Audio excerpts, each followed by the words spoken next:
Hello दोस्तों। UPSC market में दो चीज़ें बहुत ज़्यादा चल रही हैं कि यूपीएससी प्रीलिम्स 2023 का पेपर जो है बहुत टफ था, या दूसरी चीज़ बहुत ज़्यादा चल रही है कि आपको प्लान बी पे अपने पे काम करना चाहिए। आज इन दोनों के बारे में हम बहुत डिटेल में बात करने वाले हैं। सबसे पहले यूपीएससी पेपर टफ था, यानी मैं एक चीज़ बता दूं कि देखो मैं पेपर दे के आया, ठीक है, कहीं ना कहीं बॉर्डर लाइन पे या उसके थोड़ा सा नीचे ही होऊंगा, ऊपर नहीं हूँ ऐसा मैं मान सकता हूँ अभी भी। और उसके बाद अगर मैं ये बोलूँ कि पेपर टफ नहीं था तो थोड़ी सी कॉन्ट्रोवर्सी लग रही है, लेकिन सच्चाई में आपको बताना चाहता हूँ मैं क्या कहना चाहता हूँ। अगर ये चीज़ फर्स्ट अटेम्प्ट वाले बोलें कि पेपर टफ था, उनके लिए बात मानी जा सकती है। सेकंड अटेम्प्ट वाले बोले तो कहीं ना कहीं आपसे सिली मिस्टेक्स हुई हैं, अगर आप बॉर्डर लाइन के आसपास है तो उन सिली मिस्टेक्स को सुधारो, थोड़ा सा पढ़ने पे ध्यान दो, ठीक है। इसके अलावा मतलब आपकी तैयारी में कोई कमी नहीं थी अगर आप बॉर्डर लाइन पे हैं। लेकिन जो थर्ड फोर्थ फिफ्थ अटेम्प्ट वाले अगर बोले कि भाई पेपर टफ था और वो बॉर्डर लाइन पे ना होकर के बॉर्डर लाइन से 10 12 15 20 नंबर नीचे हैं, तो एक थोड़ा सा 20 नंबर यानी कि बॉर्डर लाइन 70 से 80 मान लो अभी, ठीक है ना। अगर वो उनके 50 40 30 नंबर आ रहे हैं, थोड़ा सा कंसर्न का विषय। मैं रीजन बता देता हूँ क्यों। आपको एक लाइव एग्जांपल देता हूँ, लाइव क्वेश्चन बताता हूँ। मसूरी पुल्स वाला जो क्वेश्चन था, है ना, स्तनधारी इस टाइप की कुछ हिंदी होती है उसकी। तो देखो जैसे आपको पता है कंगाल हुआ, ठीक है, आपको ये पता है कि वो हैबिटेट वाला जो उसका सेकंड स्टेटमेंट है आप उसको एलिमिनेट कर जाओगे। लेकिन जो उसका फर्स्ट स्टेटमेंट है कि नेचुरली नहीं पाए जाते इंडिया में, अगर आपने शंकर आईएएस पढ़ी है, ठीक है, तो उसमें खाली मसूरी पुल्स नाम दिया हुआ है, उसमें दिया हुआ है कि भाई ये वाले एनिमल्स जो है मसूरी पुल्स होते हैं, ये डिटेल नहीं दी गई कि भाई इंडिया में है कि नहीं है ना। अगर आपने पीटी 365 पढ़ी उसमें भी इस चीज़ का जिक्र नहीं आएगा। तो यानी कि पहला क्वेश्चन जो है, पहला स्टेटमेंट जो है वो आपके लिए थोड़ा सा कठिन हो सकता था अगर आपका फर्स्ट या सेकंड अटेम्प्ट है। लेकिन आप एक चीज़ सोचो, जिनका थर्ड फोर्थ फिफ्थ अटेम्प्ट है उन्होंने इस टाइम में पढ़ा क्या होगा, उन्होंने इस टाइम में प्री की तैयारी क्या करी होगी। जो एक मेन सब्जेक्ट है, जो मेन टॉपिक्स हैं, जैसे लक्ष्मीकांत या जो स्टैंडर्ड बुक है, अगर Laxmikanth GC Leong Shankar IAS, वो तो पढ़ लिया, वो तो फर्स्ट अटेम्प्ट में हो जाती है ना। उसे तो आप एक एक महीने में कभी भी रिवाइज कर लोगे। तो कहीं ना कहीं इससे पता पड़ता है कि हमको थोड़ा सा डीप में पढ़ने की जरूरत है अगर आप बॉर्डर लाइन से नीचे हैं।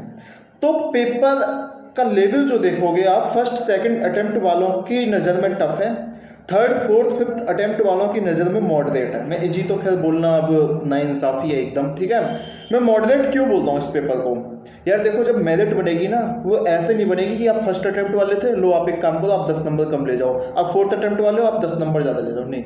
मेरिट सबकी ओवरऑल बनेगी। जो थर्ड फोर्थ फिफ्थ अटेम्प्ट वाला है वो तो आपसे थोड़ा सा आगे है ना। या जो अभी रिजल्ट आया था, जो दोबारा बैठे होंगे, अगर मान लो उसमें से 1000 बच्चे भी बैठे होंगे पेपर में, मेरिट तो वो भी बहुत चेंज करने की कोशिश करेंगे, ठीक है, उनके नंबर अच्छे आएंगे।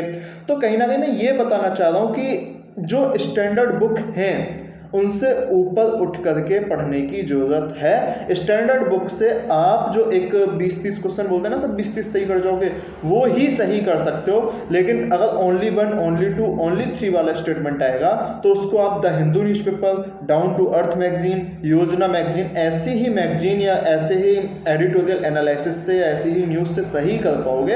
अदरवाइज कहीं ना कहीं इशू थोड़े से डेवलप हो सकते हैं। दूसरा, फैक्चुअल इन्फॉर्मेशन। अभी तक हम लोग फैक्चुअल इन्फॉर्मेशन पे काम नहीं करते थे या मानते थे फैक्चुअल इन्फॉर्मेशन जो उसको एलिमिनेट करके हो जाएंगे, यानी कि अब फैक्चुअल इन्फॉर्मेशन याद करनी ही पड़ेगी, इसका भी कोई सेकंड ऑप्शन नहीं है, ठीक है। हमको आर्टिकल या बहुत सारे जो फैक्चुअल आर्टिकल यार 355 कौन पूछता है यार, बताओ, ठीक है, वो एलिमिनेट हो गया बहुत सारे बंदों का, मैं मानता हूँ वो सही हो गया है ना, मेरा भी सही हो गया। लेकिन सच्चाई ये थी कि हमें उस टाइम पता भी नहीं था आर्टिकल 355 है क्या, कहीं देखा भी नहीं था, पता होने की तो बात बहुत दूर है ना। तो अगर ऐसी चीज़ें हैं तो बहुत सारी चीज़ें अब याद करनी ही पड़ेंगी, ठीक है। बहुत सारे पोर्ट के नाम आ रहे हैं यार, है ना, कितने पोर्ट याद करोगे, ठीक है, नए नए पोर्ट आते जा रहे हैं। लेकिन ज्योग्राफी में पढ़ाए जाते हैं, मैं मान रहा हूँ पढ़ाए जाते हैं। लॉ एंड ट्रेड मैकॉक वाला जो क्वेश्चन है ना, सीधे सीधे ये है कि आपको याद होना ही चाहिए कि कौन नॉकटर्नल है कौन नहीं है, ठीक है। आयुषेन स्टेटस नहीं पूछी, ये अच्छा किया है ना, पूछ ले तो ज़्यादा सही हो जाता है यार। चलो कोई नहीं। दूसरा एक बात आ रही है, यानी कि अब आपको द हिंदू न्यूज़पेपर जो वो खुद से डीप में पढ़ो, खुद से। किसी का एनालिसिस देखो वो अलग बात है, 1 घंटा आप देखो, लेकिन एक बार ना उसका जो एक रिव्यू है, जो उसके जो भी न्यूज आ रही है उसका जो गूगल कर दो, वो आप खुद से करोगे तो ज़्यादा बेहतर होगा। एक चीज़ जो मैंने सीखी।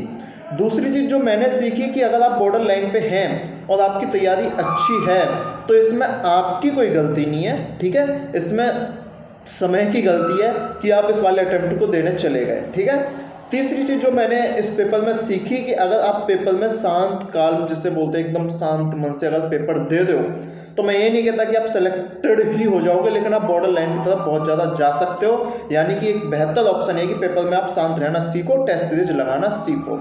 इसके अलावा जो चौथी चीज़ मैंने पेपर में सीखी कि ये है कि अगर पेपर जो है, यानी कि आपको एक एक factual information, geography, history, polity एकदम रटी होनी चाहिए। यानी कि आप जो एक स्टैंडर्ड बुक है उसमें तो गलती होनी ही नहीं चाहिए। अगर उसमें भी गलती हो रही है तो कहीं ना कहीं ये हमारे लिए इशू है। पांचवी चीज़ जो मैंने सीखी कि पेपर किसी भी टाइप का आ सकता है, ठीक है, आप जाओ, वो सबके लिए आने वाला है ना, पेपर खुश होके दे के आओ। छठी चीज़ सी सेट है ना, बहुत सारे लोग जाएंगे बाहर, ठीक है, तो सी सेट का सबसे बेस्ट फॉर्मूला ये है यार, जितने भी नए नए टाइप के ये जो रीजनिंग वाले क्वेश्चंस हैं, जो ऐसे क्वेश्चंस आ रहे हैं उनको करो। एक बार जो मैथ्स के बैच होते हैं ना एसएससी वाले, या ये जो बेकार बेकार बैच से होते हैं, बेकार नहीं अच्छे होते हैं मतलब, अरे वो जो यार 500-600 रुपये वाले, बेकार इन द सेंस वो था है ना, एक दो बैच ले लो, ठीक है भाई, मेहनत से पढ़ो, सच में मजाक की बात अलग है। दूसरा, प्लान बी के बारे में बात कर लेते हैं। यार प्लान बी दो टाइप का है। एक तो प्लान बी ये है कि भाई हम यूपीएससी ना आके स्टेट पीसीएस में आ जा रहे हैं, है ना, एक यूपीएससी के ही किसी एग्जाम को देख ले रहे हैं, ठीक है, या कोई एक वन लाइनर एग्जाम देख ले रहे हैं, जैसे एसएससी सीजीएल वगैरह ये होता है, इनको हम देख ले रहे हैं। लेकिन कुछ लोग प्लान बी में क्या बोल रहे हैं कि हम या कोई जैसे बीएलएड डीएलएड टीचिंग लाइन में चले जाते हैं, एलएलबी कर लेते हैं, ठीक है, या कुछ हम अपना बिजनेस सेटअप कर लेते हैं, हम कहीं जॉब कर लेते हैं, प्राइवेट जॉब उसके साथ साथ करेंगे। देखो एक्सेप्शन आपको हर जगह मिल जाएंगे, मैं एक्सेप्शन की बिल्कुल बात नहीं कर रहा, ठीक है, लेकिन मैं बात करता हूँ सच्चाई क्या है, जो मैंने किया था लास्ट अटेम्प्ट में, अपनी गलती से बता रहा हूँ। रीजन क्या होता है, मान लो आप डीएलएड बीएलएड या जो भी है टीचिंग का कोई कोर्स है, एलएलबी, आप कुछ भी करते हो, उसके कम से कम हर 6 महीने में 15 दिन में लगभग पेपर खत्म होंगे, यानी कि हर साल में 30 दिन में पेपर होंगे। इसके अलावा कॉलेज जाना, बहुत सारी फाइल बनाना, ये करना वो करना, तो ना आपका 15 दिन अगर पेपर में, तो आपका माइंड डाइवर्ट 15 दिन पहले से रहता है, उसके बहुत सारे काम, यानी कि आपका 2 महीना वहाँ पे बर्बाद होंगे, ठीक है। अगर आप कोई कोर्स करते हो, कोई कॉलेज अच्छा मिल जाए, खाली पेपर देना तो बात अलग है, उसे आप कर लो। अदरवाइज मैं बताऊँ फिर पेपर देने में क्या नुकसान होता है। यार देखो, आप यूपीएससी वाले बंदे, आप पेपर देने जा रहे हो, चलो मैंने मान लिया आप पेपर देने जा रहे हो, ठीक है, आप वकील बन जाओगे कहीं किसी छोटे से शहर के सिविल कोर्ट के। यार जब आप में पोटेंशियल है कि आप हाई कोर्ट के, सुप्रीम कोर्ट के, दिल्ली यूनिवर्सिटी से, जेएनयू से अच्छे वकील बन करके निकल सकते हो, तो ऐसा तो है नहीं कि आप एलएलबी एक बार करके दोबारा एलएलबी करोगे। तो आप उस पॉइंट पे क्यों नहीं सोचे यार, अगर मेरे से यूपीएससी अच्छे से नहीं हो रहा है, मैं नहीं करना चाह रहा, तो मैं वहाँ पे अच्छा सा वकील बनूँ। आप ये क्यों सोच रहे हो शहर के किसी छोटे से कॉलेज से कर लेता हूँ, वहाँ पे डेली कॉलेज जाना नहीं पड़ेगा, एलएलबी की डिग्री मिल जाएगी। भाई बहुत सारे एलएलबी की डिग्री लिए पड़े हैं, ठीक है, या टीचिंग की डिग्री लिए पड़े हैं, है ना। मैं हमेशा चाह रहा हूँ कि जो करो बड़ा करो, है ना, अच्छे से करो। ये नहीं है, देखो बात ये होगी कि लाइफ में आगे क्या होगा वो ना आपको पता, ना मुझे पता, ना किसी को पता, लेकिन जब तक हो इस लाइफ में, जब तक कर रहे हो, जो कर रहे हो अच्छे से करो, तूफानी करो, ठीक है।